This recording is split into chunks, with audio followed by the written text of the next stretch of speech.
Hello, good morning to all of you. My name is Prashant and I have completed my BTech degree in civil engineering and today we discuss about how to make a building, yeah, how to make our foundation level up to substructure up to superstructure. तो for example सबसे पहले हम क्या करेंगे, हमारा जो plot है जो मैप के अंदर गिवन होगा उसे हम मेज़र करेंगे। मेज़र करने के बाद क्या होगा, मेज़र करने के बाद हम क्या करेंगे, हम क्या करेंगे, हमने जो हमारा जो मटेरियल है यानी कि सीमेंट है, सैंड है या फिर एग्रीगेट है, वो नॉर्मली बाद की प्रोसेस होती है। तो उससे हम पहले क्या करेंगे, जो हमारा प्लॉट होगा उसमें जो भी मान लो कोई वेजिटेशंस हैं या प्लांट्स हैं उनको हम क्या करेंगे, क्लियर करेंगे। उसको हम क्लियर करेंगे। क्लियर करने के लिए उसको प्रोसेस को बोलते हैं हम साइट क्लीनिंग। साइट क्लीनिंग में होता है कि जो हमारी प्लॉट लेंथ होती है, विड्थ होती है, गिवन होती है, तो उसमें हम क्या करते हैं, लेंथ में 1-1 मीटर एक्स्ट्रा और विड्थ में भी 1-1 मीटर एक्स्ट्रा प्लॉट की जो विड्थ है उसमें हम छोड़ते हैं। तो एरिया जो हमारा आता है मीटर स्क्वायर के अंदर आएगा, तो वो हमारा जो पहली प्रोसेस है। तो हम छोड़ते इसलिए हैं, फॉर एग्जांपल हमने हमारा जो नेक्स्ट प्रोसेस होता है वो हमारा क्या होता है, centre line layout. Centre line layout के अंदर हम क्या करते हैं, हम कॉलम और कॉलम का सेंटर और जो हमने एक्सक्यूशन पिट जो हमें चाहिए फुटिंग के लिए वो हम मेज़र करते हैं। तो उसके लिए हमें क्या करना पड़ेगा, हमारा मटेरियल साइड से दूर होना चाहिए। कितना होना चाहिए, हमें 1-1 मीटर का डिस्टेंस लेंथ, प्लॉट की लेंथ और विड्थ में छोड़ेंगे। दूसरा प्रोसेस हमारा ये है, वो सब करने के बाद ताकि हमें क्लियर तरीके से दिखाई दे।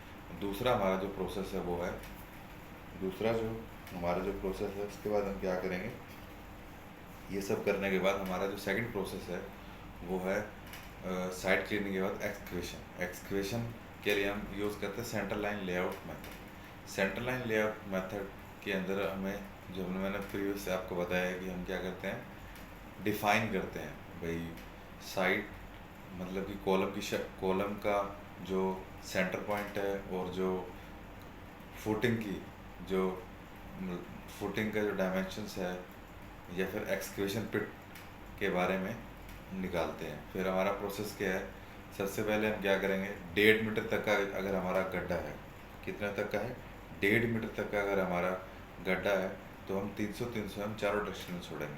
अगर 1.5 मीटर से ज़्यादा है तो 750 चारों डायरेक्शन में छोड़ा जाएगा। ताकि वो छोड़ते इसलिए हैं CPWD नॉर्म्स के अकॉर्डिंग, क्यों, क्योंकि फॉर एग्जांपल कोई वहाँ कोई मैसनरी वर्क करेगा या कोई भी लेमैन होगा जो वहाँ मतलब PCC वर्क करेगा या सैंड फिलिंग करेगा, तो ताकि उसे प्रॉपर डिस्टेंस मिल सके और हमारी फुटिंग तैयार हो सके। उसके बाद का प्रोसेस है, उसके बाद हम ये काम करते हैं कि हम फुटिंग का डिज़ाइन करते हैं। फुटिंग के डिज़ाइन के लिए हमारा सबसे पहला जो प्रोसेस होता है, हम क्या करते हैं, सैंड फिलिंग करते हैं। सैंड फिलिंग इसलिए की जाती है ताकि मान लो कोई भी अर्थक्वेक आता है, हमारा किसी भी तरह कोई अर्थक्वेक आता है, वो उसको उस चीज़ से बचाए, उसके इफ़ेक्ट से, उसकी फ्रिक्वेंसी से उसे बचाए, एज ए क्वेश्चन जो वर्क करेगा वो। और दूसरा ये भी जो एंटी टर्माइट्स प्रॉपर्टी है वो डेवलप करेगा। और फिर हम उसके बाद PCC प्रोवाइड करते हैं। PCC का मेन रीज़न यही है प्रोवाइड करने का कि वो क्या करेगा, PCC प्रोवाइड इसलिए किया जाता है ताकि हमें एक हार्ड स्टेटा मिले। हार्ड स्टेटा के बाद हम क्या करते हैं, नॉर्मली हम क्या कर सकते हैं, रेक्टेंगुलर फुटिंग का इस्तेमाल कर सकते हैं, पर कॉस्ट को ध्यान में रखते हुए, जो कि सिविल इंजीनियरिंग के लिए सबसे इम्पोर्टेंट चीज़ है कि इकोनॉमिकल कंडीशन को सेटिस्फाई करना और उतनी स्ट्रेंथ को अचीव करना। वो तो हमारा उसमें सबसे पहला जो काम रहता है, हम फुटिंग का डिज़ाइन करते हैं। नीचे हम ट्रेपेजोइडल फुटिंग का डिज़ाइन करते हैं, उसका फॉर्मूला है D/3। ट्रेपेजोइडल फुटिंग निकालने का D/3 plus A1 plus A2 plus √A1 + A2। ये हमारा ट्रेपेजोइडल फुटिंग निकालने का है। और जो रेक्टेंगुलर फुटिंग निकालने का फॉर्मूला है वो है LPH, यानी कि लेंथ, विड्थ और हाइट। ये 2 प्रोसेस होगी।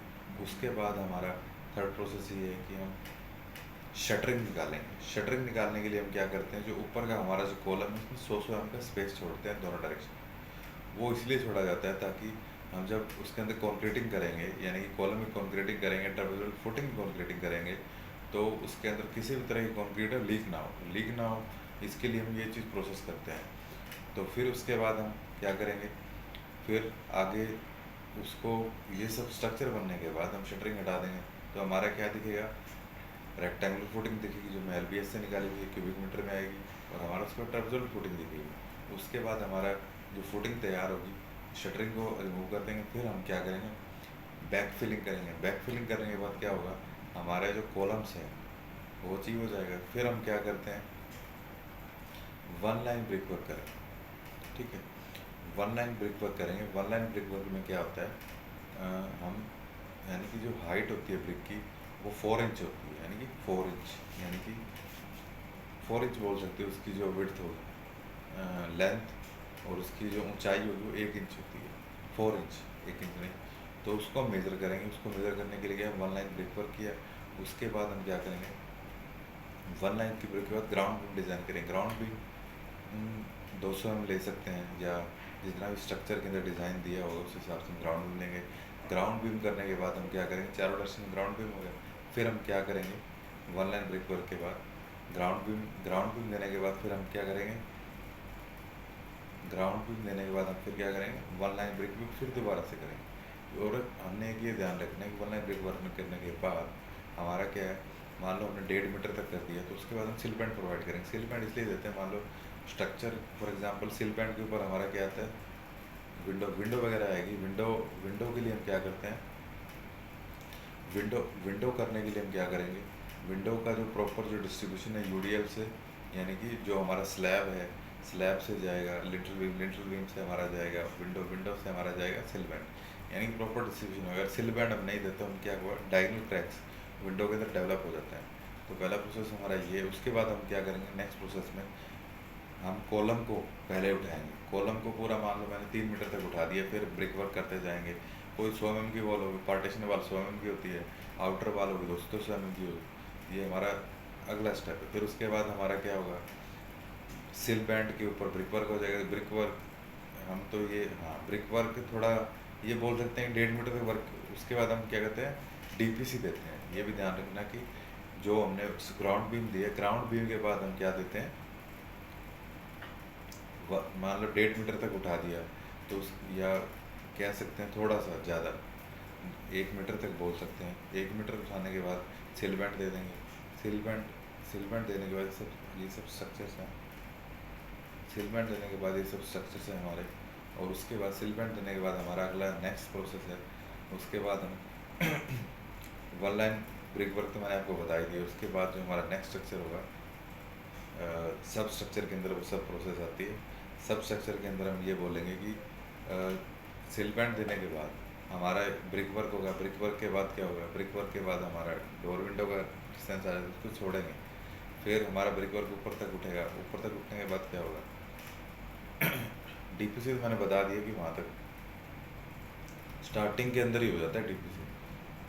जब हम बैक फिलिंग करते हैं, बैक फिलिंग के बाद ही हम DPC या ग्राउंड बीम पे देते हैं सब चीज़। ठीक है, उसके बाद ब्रिक वर्क करने के बाद ऊपर स्ट्रक्चर लिंटल बीम दे देते, लिंटल बीम का स्लैब दे देते हैं। स्लैब के बाद हमारा स्ट्रक्चर पूरा कंप्लीट है, और सेम टू सेम हमारा। Thank you.